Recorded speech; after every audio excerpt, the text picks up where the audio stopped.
Salam, hər vaxtınız xeyir olsun. Əziz abituriyentlərimiz, blok imtahanına hazırlaşan şagirdləri növbəti isbat sualını təqdim edirik.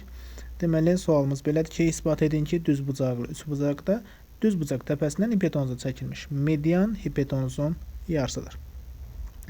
Biz qaydadan istifadə edərək ixtiyari üçbucağın həm daxilinə, həm xaricinə çevrə çəkmək mümkündür fikrini əsas götürürük. Bir çevrə çəkib, çevrənin daxilində deməli düzbucaqlı üçbucaq qeyd edirik.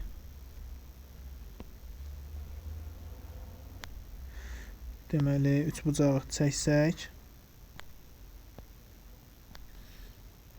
90 dərəcə desək, bilirik ki, daxilə çəkilmiş bucaq söykəndiyi qövsün yarısına bərabərdir. Demək ki, 90 dərəcəli bucağın qarşısındakı qövsün dərəcə ölçüsü 180-dir. Bu da deməkdir ki, ABC üçbucağı üçün AC tərəfi diametr olaraq çıxış edir.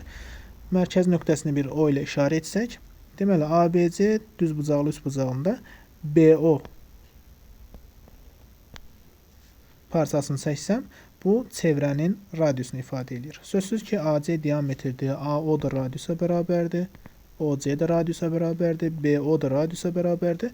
Demək ki, hər üçü radius olduğuna görə deyə bilərik ki, BO parçası AC-nin yarısına bərabərdir.